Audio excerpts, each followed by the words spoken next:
Just finished up the session here at MGM. We'll go over some hands once I get back to the house. More than likely do that tomorrow. But it was a pretty successful day. A lot of interesting spots we got put in, but we left out plus 438.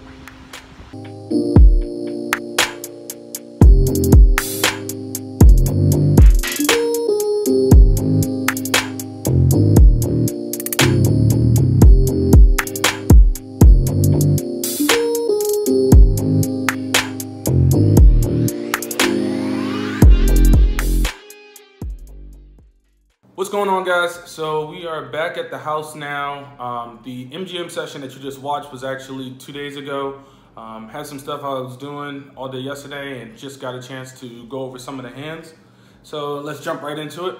So the first hand of interest that we have was, I'm in the big blind. Villain 1, who's in middle position, opens to $15. It folds to me, I'm in the big blind, and I look down at pocket jacks, and I decide to raise it up to $50 here. He doesn't think too long and he makes the call. We see a flop of Jack 7-4 with 2 spades. So we have top set here. I sometimes will be checking this hand back. However, I think that this player, is gonna call on a lot of flops, and I want to charge him if he has something like Ace King, Ace Queen. I don't think he's just gonna fold to 1 bet. And then I also want to charge if he somehow has a spade draw. If he has a hand like pocket 9s, pocket 10s, I think he'll at least call 1 bet. And like I said, again, like flush draws and things of that nature. So we don't really need to bet too big. So I come out and bet 45 into a pot of 100.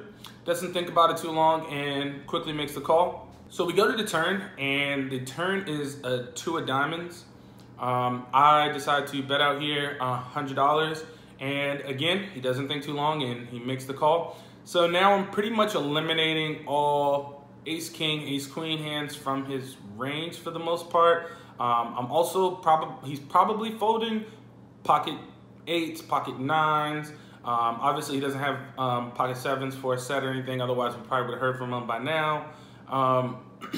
So I'm actually gearing him a lot towards pocket queens. That's probably his most likely holding here when he makes this call. And just from understanding this player, I think he's in position. He doesn't feel like he needs to raise. He's going to allow me to continue with bluffs and things of that nature. So I think with pocket queens, he's just going to basically call down. So the river is a brick. It bricks out. It's a low card. I can't remember exactly what it was, but no flush draws, no flushes came in, anything like that.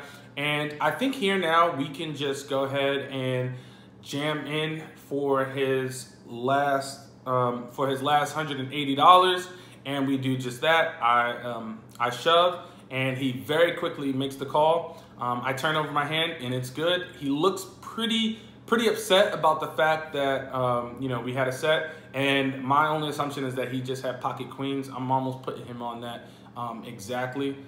Just because I think with pocket kings or pocket aces, we probably would have got 3 bet. Or maybe he did flat with pocket aces or pocket kings, but I think on the flop he would have raised us. So I'm putting him almost on exclusively on pocket queens. Maybe ace jack, but it's very unlikely since the fact that we have 3 jacks. 3 jacks are already accounted for. So yeah, we take this first pot down and things are going good so far. So in this next hand, we are under the gun and we look down at pocket 10s. I decide to go ahead and raise it up here to 12, which is my normal raise size. Only 1 caller, middle position 1 makes the call, and we head to a flop. The flop is 5-5 jack with 2 hearts.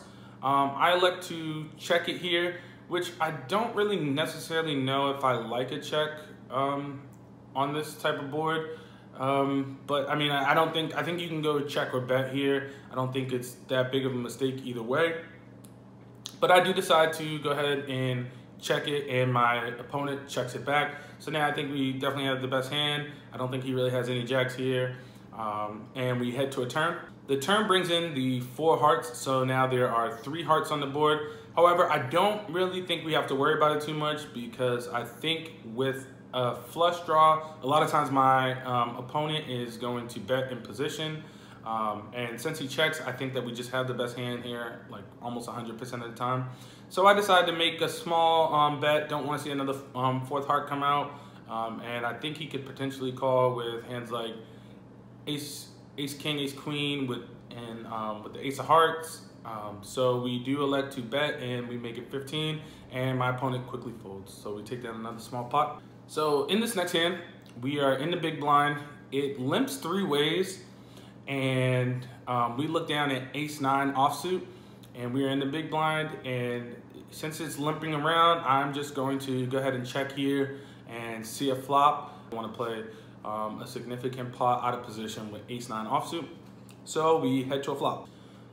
The flop is 5-9 king with 2 clubs, and we decide to check our middle pair here. A very, very passive and I would say very, very recreational bad player comes out and bets $3 into the pot, and it folds one of the limpers and another one decides to call. And for $3, we're going to make this call. Don't really see any merit in raising or doing anything else other than just making the call. So we do that. The turn brings another king, and so we check it over to our opponent again, and now he decides to bet $8, and that folds the other opponent in the hand. And I think this is a pretty good situation. This is a really, really, like I said before, a really bad player. I don't really think he ever has a king here when he bets these sizings. 3 on the flop and 8 on the turn. I just don't really think it's ever really a king.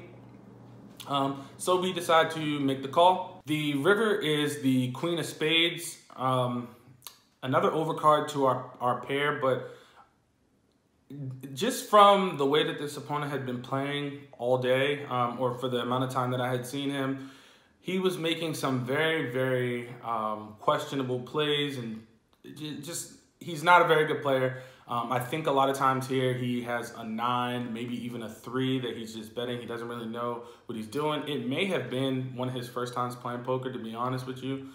So I check it over to him, and now he bets $10. He just looks totally confused, like he really doesn't know why he's betting or what he's betting for.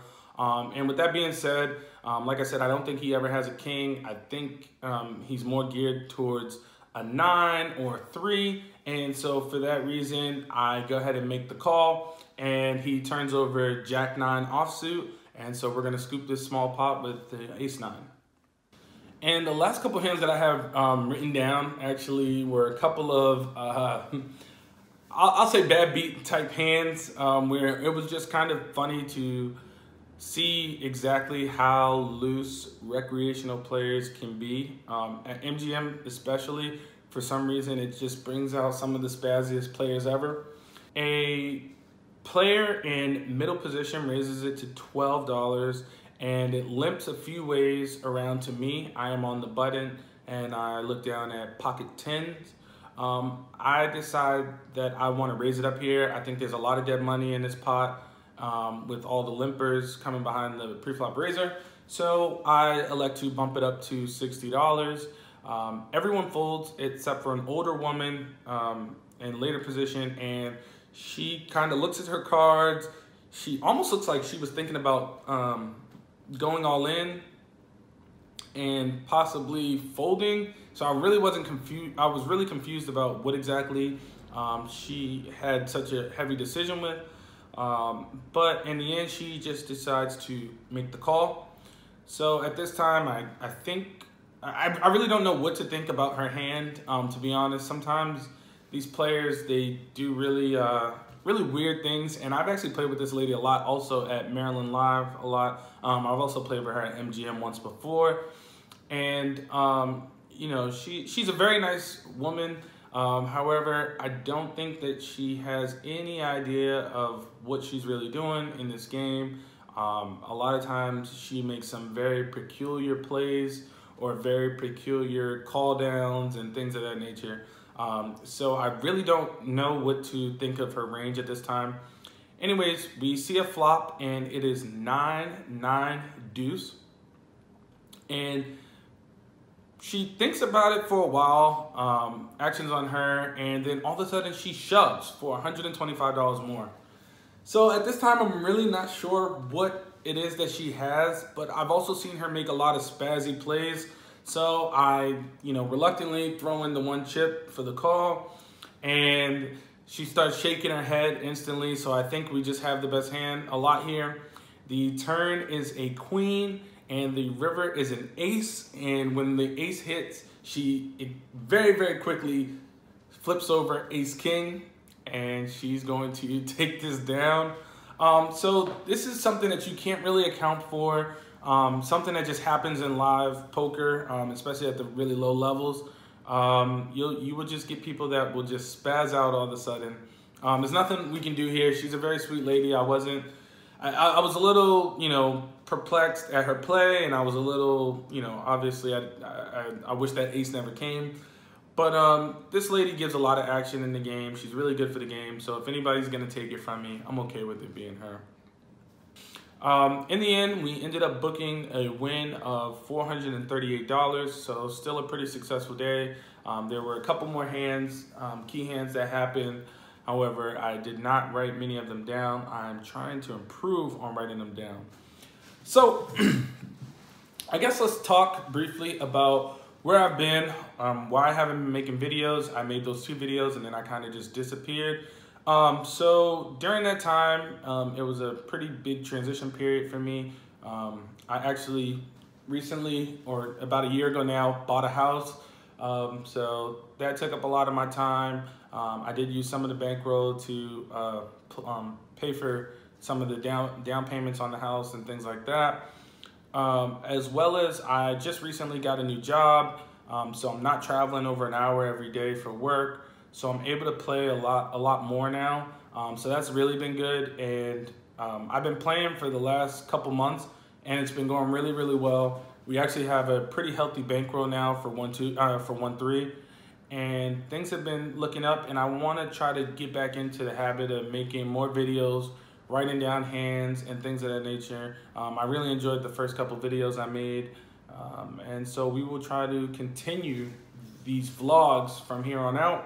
So going forward, I will try to crank out videos a little bit better than I have been with going on like over a year-long break. So if you like this video, please give it a thumbs up, share the video, as well as subscribe. And if you have any comments on how I can make these videos better, please let me know in the comments down below. And that's about it. I'll see you on the next one, guys.